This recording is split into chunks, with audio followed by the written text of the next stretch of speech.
Olá, o Senado Agora está de volta com informações sobre o reinício dos trabalhos legislativos neste segundo semestre. A Comissão de Direitos Humanos retomou as atividades com uma audiência pública sobre a situação dos haitianos no Brasil. E não apenas eles. O país tem atraído imigrantes de outras nacionalidades, principalmente de países da África e do Caribe. A questão em debate são as dificuldades para receber e incluir os refugiados na sociedade brasileira. O Ministério da Justiça estima que cerca de 60 mil haitianos vivam atualmente no Brasil. A imigração para cá virou um negócio explorado por traficantes de pessoas conhecidos como coiotes. O senador Paulo Paim, presidente da comissão, relatou os avanços nas políticas públicas de apoio, mas alertou para a violência contra os imigrantes, que tem aumentado. As autoridades governamentais ainda não conseguiram estruturar políticas públicas que garantam o apoio aos haitianos. A infraestrutura para a acolhida dos migrantes é inadequada, com abrigos superlotados em precárias condições de higiene. O representante do governo do Acre, por onde os haitianos entram no Brasil, afirmou que o Estado tornou-se rota para outras nacionalidades. Nós temos os haitianos, senegaleses, República Dominicana, Colômbia, Gâmbia, Gana, Bahamas, República do Camarão, Equador, Serra Leoa, Cuba, Mauritânia, Nigéria, Bangladesh, Costa do Marfim. É evidente que isso não é uma migração espontânea. Essa imigração é imigração controlada, é uma migração ordenada, organizada por coiotes, que ganham dinheiro no Haiti, ganham dinheiro no Equador, no Peru e certamente também dentro do Brasil.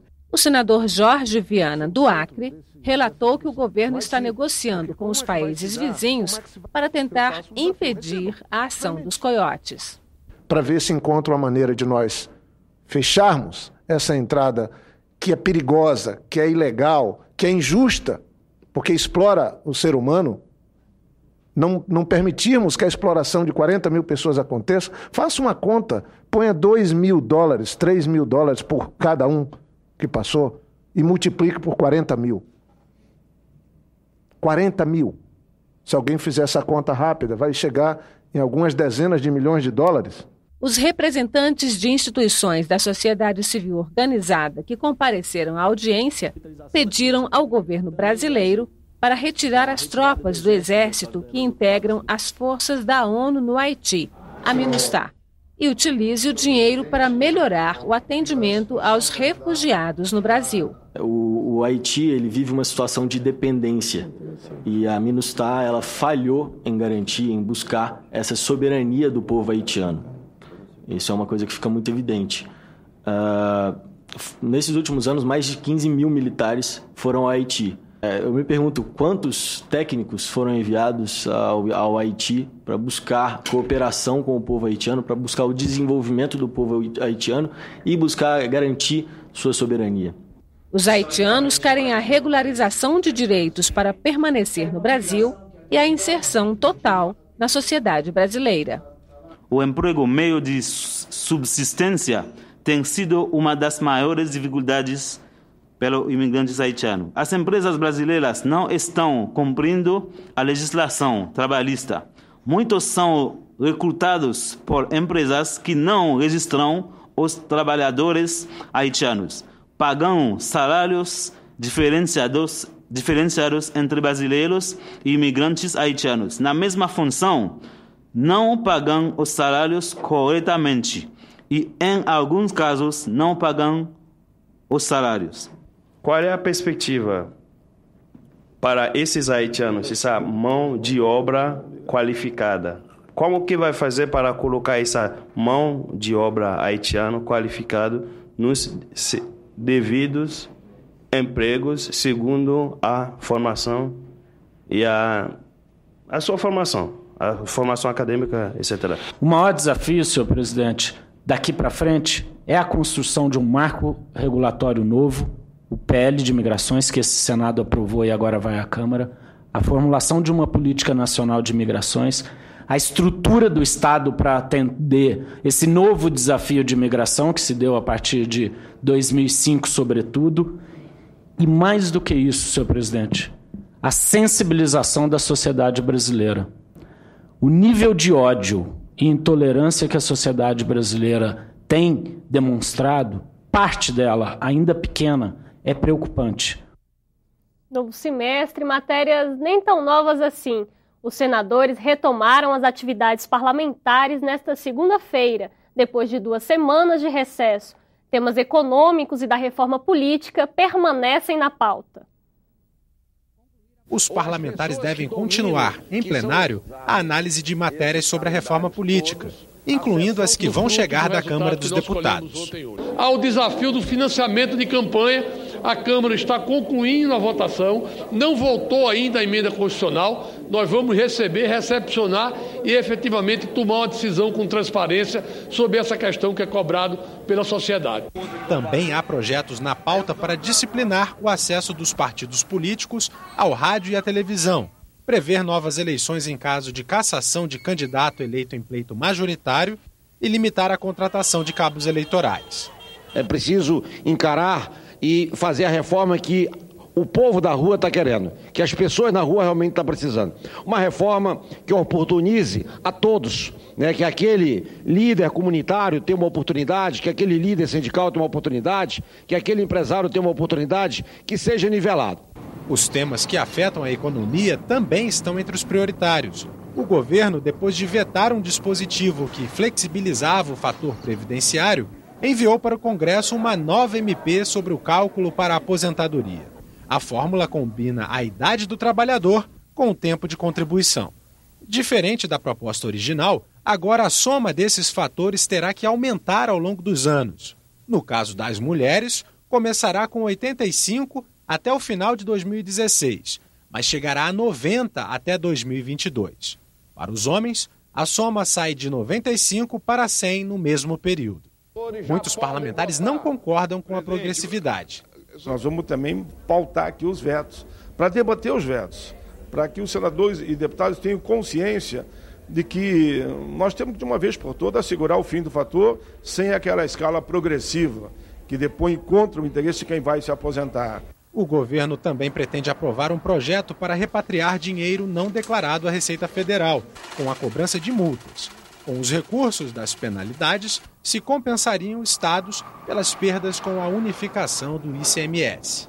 Não criando nenhum novo imposto, mas trazendo dinheiro novo para o nosso país e contribuindo para essa grande reforma tributária do ICMS, eu gostaria de registrar que a proposta que vai ser apresentada, quem trouxer o dinheiro para o país e mesmo deixando os recursos no exterior, mas declarando esses recursos, aderindo a esse programa, ele vai pagar o imposto e mais 100% do imposto como multa.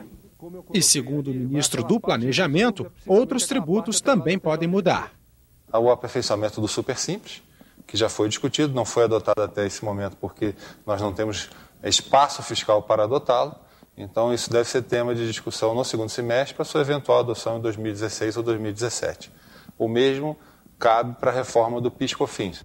O presidente do Senado, durante pronunciamento para a TV, no último dia de trabalho de julho, listou ainda outras pautas que devem ser discutidas no segundo semestre. Teremos um semestre difícil, concentrando agendas sensíveis, dificuldade na economia, análise de vetos, CPIs, lei de responsabilidade das estatais, autoridade fiscal e apreensões com os indicadores econômicos. Não diria que será um agosto ou um setembro negro, mas serão meses nebulosos, com certeza, com a concentração de uma agenda muito pesada. E o semestre começa com 23 vetos presidenciais a projetos que as 2 casas do Congresso Nacional aprovaram. Para serem mantidos ou não, esses vetos têm que ser discutidos em sessão conjunta de senadores e deputados. O veto mais recente chegou ao Congresso na última semana de julho. A extensão do reajuste do salário mínimo aos aposentados foi vetada pela presidente com a justificativa de que vincular benefícios pagos pela Previdência Social aos reajustes da política de valorização do salário mínimo viola a Constituição. Outro veto polêmico é o fim do fator previdenciário, forma de calcular a aposentadoria que reduz o valor dos benefícios pagos. De acordo com a justificativa, a medida traz risco ao equilíbrio financeiro da Previdência Social. A presidente da República também aplicou 7 vetos ao texto do novo Código de Processo Civil. Dentre 1.072 artigos, 3 foram integralmente suprimidos. Entre eles, o dispositivo que permitia converter uma ação individual em coletiva, o ponto mais controverso durante a tramitação legislativa. O mecanismo seria adotado nas situações em que o interesse que motiva a ação individual afeta igualmente um grupo, por exemplo, ações contra planos de saúde ou denúncias de danos ambientais. Em março, em uma sessão que durou cerca de 12 horas, o Congresso confirmou vetos da presidente Dilma Rousseff a 4 propostas legislativas. Esse consultor acredita em resultado semelhante na próxima sessão do Congresso. A tendência hoje é que o Congresso mantenha os vetos presidenciais. Historicamente, o Congresso é um poder governista, nunca deu muitos problemas na questão dos vetos. A sessão do Congresso para apreciação dos vetos é prevista para a terceira terça-feira de cada mês. Os vetos passam a trancar a pauta 30 dias depois de chegarem ao Congresso. Hoje, já são 18 vetos nessa situação e essa semana mais 3 atingem o prazo. Nada impede que os vetos que estão no prazo sejam incluídos na pauta, mas a prática tem sido essa. Depois dos 30 dias, o veto é automaticamente incluído na pauta do Congresso. Logo que a data da sessão para apreciação de vetos for confirmada, a pauta estará disponível no site do Congresso Nacional. O Senado convidou autoridades do setor aéreo e especialistas em aviação para atualizar o Código Brasileiro de Aeronáutica. Nesta segunda-feira, a comissão especial começou a analisar os relatórios dos grupos de trabalho.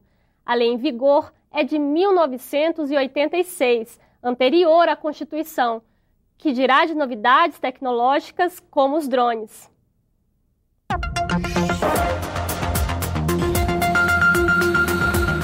Projetados em princípio para fins militares, os drones estão por toda parte.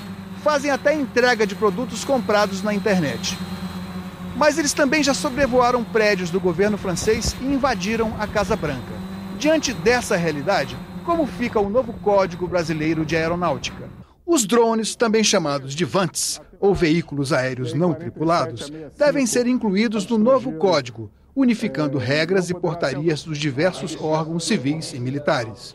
Mas o Departamento de Controle do Espaço Aéreo alerta que o Código Penal em vigor pode ser aplicado contra possíveis infratores. Voar só com registro e autorização prévia.